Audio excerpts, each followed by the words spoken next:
조기 대선이 이렇게 50일 남은 상황에서요. 앞서 보신 그대로 국민의힘의 경선 시계는 이렇게 째깍째깍 돌아가고 있는데 결국 관건은 이 사람이 될 것 같습니다.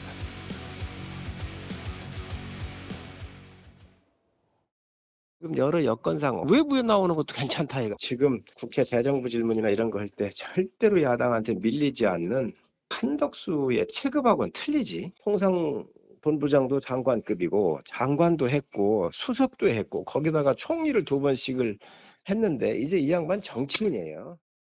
미국발 통상전쟁이 요동치고 있습니다. 이제 미국 정부와 본격적인 협상의 시간에 돌입했습니다.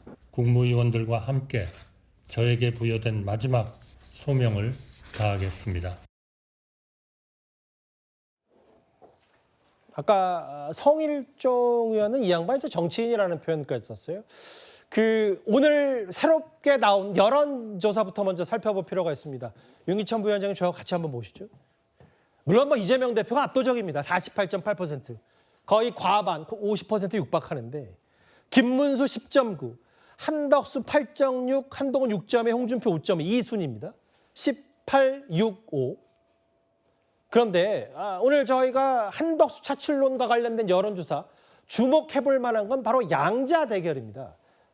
전반적인 흐름 말고 양자 대결 여론조사 저희가 한번 주목을 해보면 일단 범보수에 있는 후보 가운데 그나마 이재명 대표와 가장 근접하다면 근접할 사람이 바로 한덕수 대행입니다. 어떻게 생각을 하세요?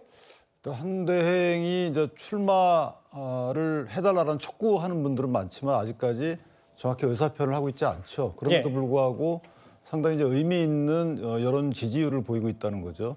저 부분은 국내심 입장에서 보면 다소 좀 아쉽거나 뼈아픈 부분이긴 한데 어쨌든 대선 후보라는 것은 이제 국민이 선택을 하는 부분이 없잖아 있기 때문에 만약 여기에 대해서 한덕수 총리가 어떤 전향적인 입장을 보일지는 모르겠습니다만은 향후 추이를 아직까지는 좀 이르다고 보고요. 향후 추이가 만약에 더 지지율이 더 오른다면 한덕수 총리 입장에서 이제 고민이 좀 많아지는 시점이 아닐까라는 생각이 들고 사실 이제 이재명 대표의 압도적인 지지율을 어느 후보가 따라잡을 것이냐의 문제인데 저는 개인적으로 어쨌든 연대해서 가야 된다고 봅니다. 이재명 대표가 만약에 국정 책임자로서 적절하지 않다라는 이제 정치 세력들이 서로 합세해서 이재명 대표의 대통령행을 막는 부분이 제일 중요하다고 보고 그런 차원에서 보면 현재 당의 입장과 후보자들의 입장과 그다음에 보수 진영의 입장이 다를 수 있어요. 과정에서는. 그러나 어쨌든 과정을 다 거치고 나서 결과론적으로 그 어느 시점에는 다 일치하는 세를 보여줄 필요가 있는데 그러기 위해서 서로 언행을 약간 자중할 필요가 있지 않겠는가라는 생각이 들어요. 약간 과열되는 지점이 좀 없잖아 있는데 어쨌든 그런 그 대의에는 다 뜻이 같다라고 보고 그 과정에서 적임자라고 각자 주장할 수 있지만 상대방에 대한 네거티브는 조금 자중하는 게 어떨까라는 생각을 해봅니다. 물론 사실은 이재명 대표가 이제 50%를 넘고요. 다 2배 이상, 여기만 2배 정도고 다 2배 이상 차이가 나는데 다만 만약에 국민의힘의 1대1 구도를 만드는 게 중요하다면 한덕수 대행의 경쟁력도 있다라는 여론조사인가요? 일단 이렇습니다. 근데 다음 화면을 볼게요. 아까 한덕수 대행이 오늘 국무회의 때 뭐라고 했냐면 관세 대응 역할을 총집결해서 제게 부여된 마지막 소명을 다할 거다. 근데 이제 마지막 소명이라는 단어는 꽤 표현을 많이 썼지만 한 대행이요. 이현정 의원님. 출마를 하지 않는다고 딱 잘라서 선을 긋는 얘기는 안 하고 있거든요. 이게 전략적 침묵입니까?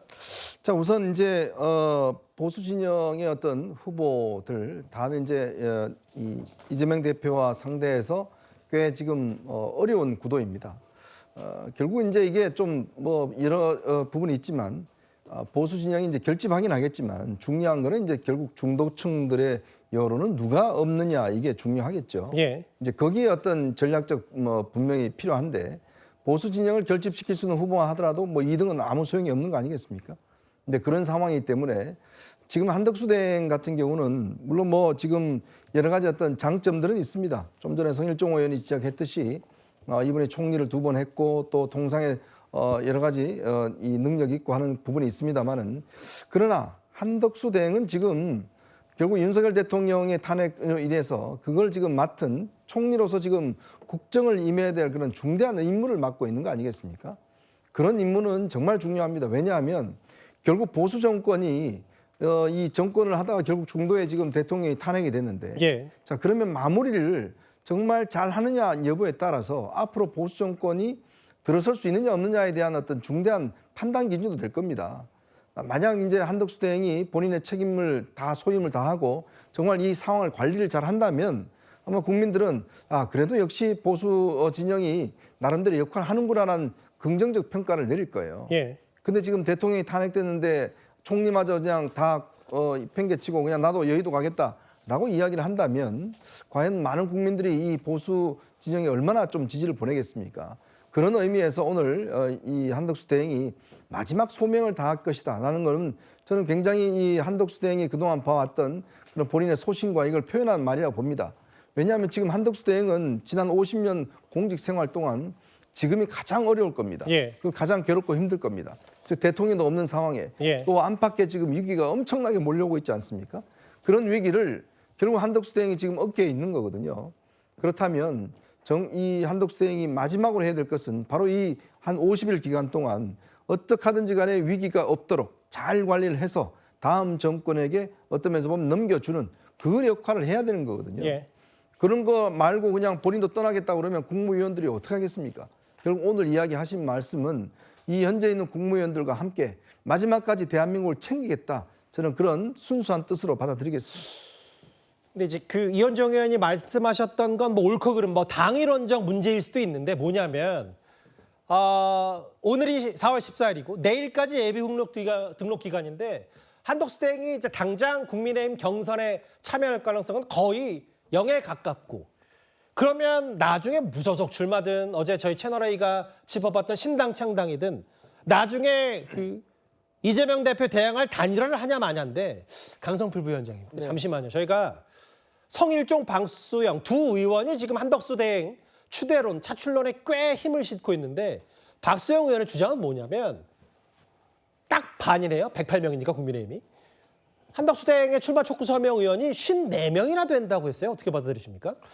저분들이 이제 한 분 한 분 다 이렇게 서명을 하고 입장을 밝힌다고 하는 가정하에 예. 저렇게 많은 현역 의원들이 한덕수 권한대행에 대해서 출마를 촉구한다면 바로 당장 그만두고 국민의힘 경선 뛰어들어야 되는 거 아니겠습니까? 제가 알기로 홍준표 후보 같은 경우도 많은 현역들이 지금 붙었다고 하지만 예. 17분 정도인데 53명이면 엄청나거든요. 그리고 아무래도 경선에 참여해서 끝까지 후보가 되어야지 나중에 보수 대통합이라는 시너지도 얻을 건데 예. 이건 무슨 부전승도 아니고 무소속으로 밖에 있다가 갑자기 국민의힘 후보가 선출이 되면 그때 나와 함께 겨뤄가지고 후보를 겨룬다?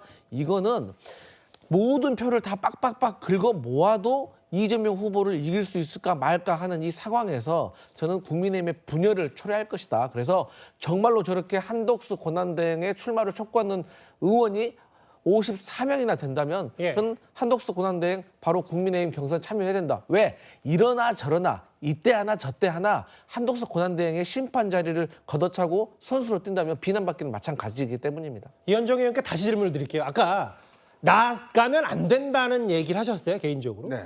근데 이제 보면 박소영 의원의 얘기는 뭐 물론 저기 한덕수 캠프에 다 간다는 건 아니지만 절반이 출마를 했으면 좋겠다는 거면 실제로 한덕수 대행도 전략적 침묵을 이어가고 있고 그럼 출마할 가능성이 점점 높아지고 당일원적 문제가 아니라 한덕수 대행이 이 정도면 출마할 것 같은 가능성이 더 높아지는 건 아닙니까?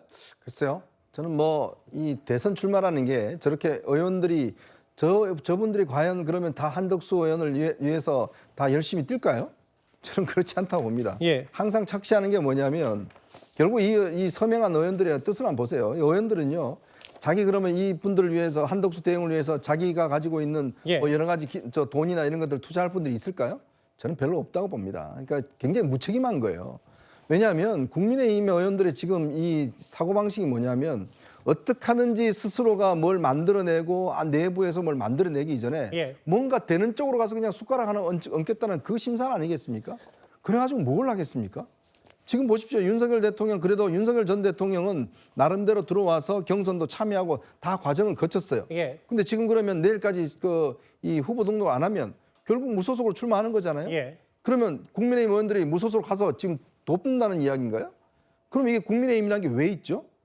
정당이 있을 이유가 없는 거예요. 알겠습니다. 스스로를 부정하는 저는 행위라고 봅니다.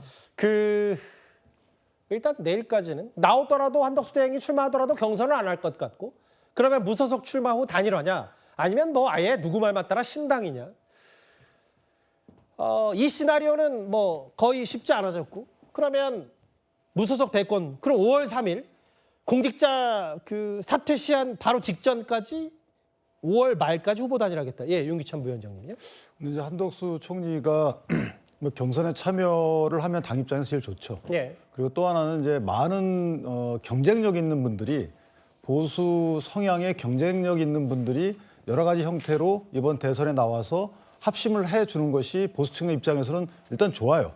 그런데 저도 국내심 의원분들 중에 이 경선이 진행 중인데 바깥에 있는 후보에 대해서 지지 표명을 요구하거나 출마를 요구하는 것은 일단 맞지 않습니다. 예. 왜냐하면 차출론이라는 것은 한덕수 총리에 대한 경쟁력 측면에서도 좋지 않아요. 오히려 등판 요구를 국민들이 해야 되는데 그 국민들이 한다는 지표는 이제 여론의 지지율 아니겠어요? 예. 그러니까 여론의 지지율이 높아서 한덕수 총리가 결단하는 모습은 저는 뭐 그거는 본인의 자유이고 보수층 입장에서 보면 환영할 일이라고 개인적으로 생각을 합니다. 그런데 당에서 나오라고 저렇게 많은 분들이 연판장을 돌리고 하는 모습은 저는 당 후보들이 만약에 한덕수 총리가 안 나오게 되면 당에 있는 후보들은 그 1위 후보가 되는 꼴이잖아요. 저 부분은 매우 부적절하다. 다만 예. 한덕수 총리가 만약에 무소속이든 어디든 나와서 경쟁력을 갖고 그 부분을 보수층에 더한다면 저는 굳이 이걸 반대할 이유는 없다. 이렇게 생각합니다. 그러니까 뭐 이걸 굳이 뜯어 말릴 정도까지는 아니고 한덕수 대행도 어쨌든 그 반 이재명 연대를 할 수 있으니까 윤기찬 부위원장은 뭐 기본적으로 긍정적 평가를 해주셨네요.